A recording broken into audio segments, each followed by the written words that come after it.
I put front and rear AntiRock Sway Bars on my Jeep 1 year ago, and I want you to know how they are riding.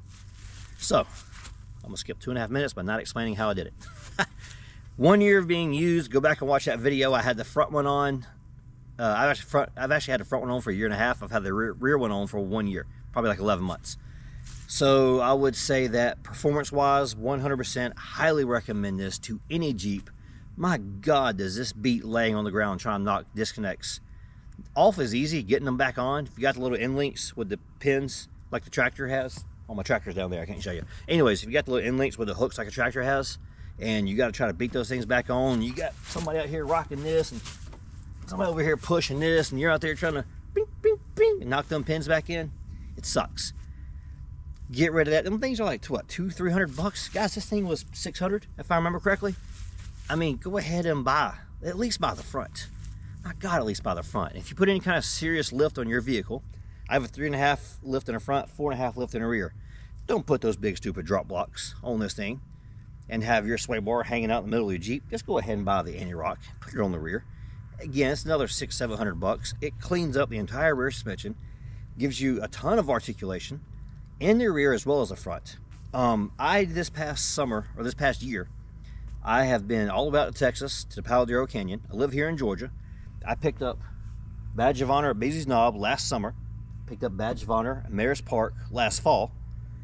And these sway bars with my medical suspension is what made all that possible. I do not have a locker on my front differential. All I have is the track lock in the rear. And the secret to keeping traction is keeping all 4 wheels on the ground. When you got flex, all 4 wheels on the ground, it is awesome. So there you go. Highly recommend these, but there is a little issue with the front and with the rear that you need to know before you buy these. The front has to be lubed. I don't know why the rear hadn't had to be lubed, but I've had to lube the front twice.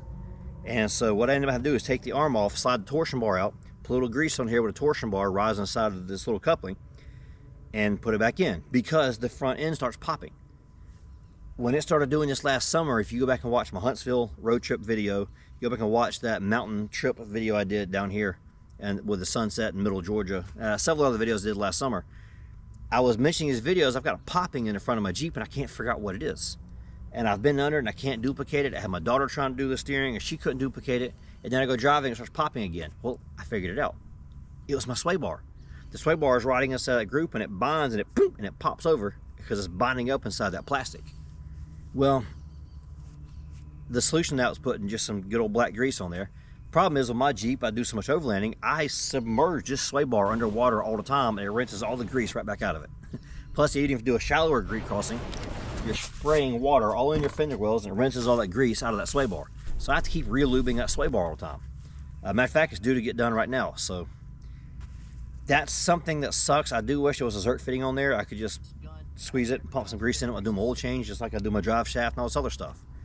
But you know what? It is what it is. That's a small inconvenience. I would rather disconnect the sway bar once or twice a year and re-lube it.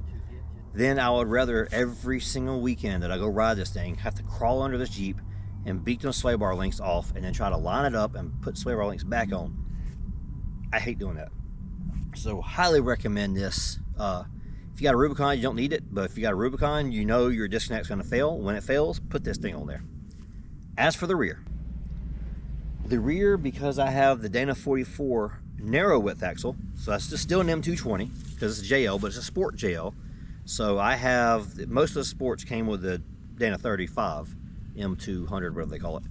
I have the M220 Dana 44, but it's a narrower width than the Rubicon has. So if you have, I don't know why they did that. Why they just put a normal width axle? But anyways, that's what they did.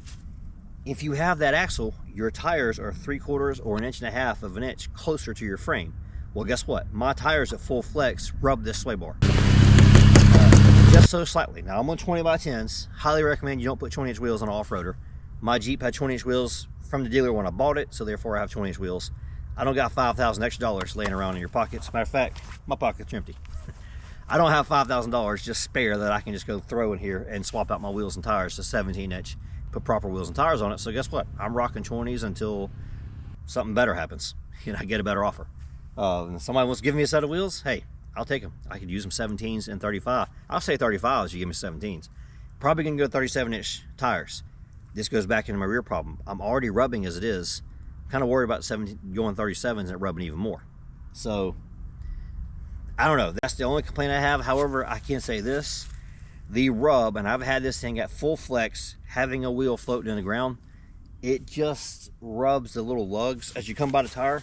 These little lugs stick out. It just hits a lug, hits a lug. It doesn't hit in between. So it's not actually hitting the tire. It's just slightly hitting the lugs. These are Nitto ridge grapplers. So if you got a tire with a really aggressive side lug, and you have a sport narrow width axle, it might rub. Odds are you guys who are building heavy duty rock crawlers, you don't have a narrow sport axle, so it's probably not gonna be an issue. You also probably don't have 20-inch by 10 wheels. You probably have 17 by 9s. Probably not gonna be an issue, but for me, I have a bad combination on this thing, and it's not damaging anything. It just slightly rubs and it makes a little noise, and it's annoying. And I'm that close from doing something bad, but I'm that close to it. I'm not that close. So it ends up working out. That is the only issue I've really found. Not an issue. Even with all that being considered, I would 100% do this again. My God, does it beat laying on my back and beating these sway bars off. And by the way, before I found the AntiRock sway bar for the rear, I was going to just have no sway bar on the rear of this Jeep.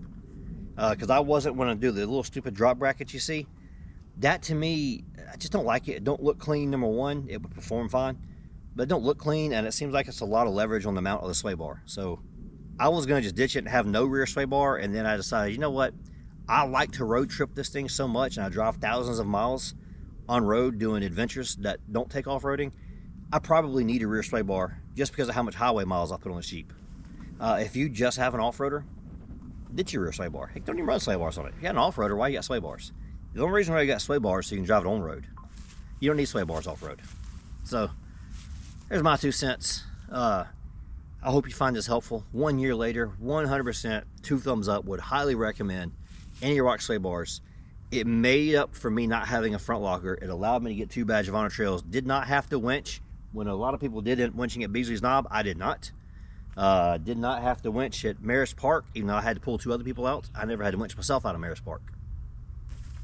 Pretty good, although, but say I got close. No, wait, I did. No, I did have to winch. Huckleberry. I winched on Huckleberry. My bad. Take that back. I did winch on Huckleberry. It's the only spot I winched, though. I forgot about that one. So, yeah. Scratch that. I did have to winch on Huckleberry. But, again, that wasn't because I didn't have a locker. That was because I was seesawing on a rock. I couldn't get over it. So, maybe a locker would have helped, but I didn't have one. And the AntiRocks got me there without the locker. So, there we go. 100% recommend. Get yourself some AntiRocks. They're awesome. Pair them with a metal coat suspension or any other suspension you got. And I will see you out there on the trails. You've been watching 1870 Off-Road 1 year review of the AntiRock Sway Bars. Up on the screen here is going to be a couple buttons you can click to watch more videos. You can even click one and subscribe to the channel. Check them out and see what else you like on 1870 Off-Road.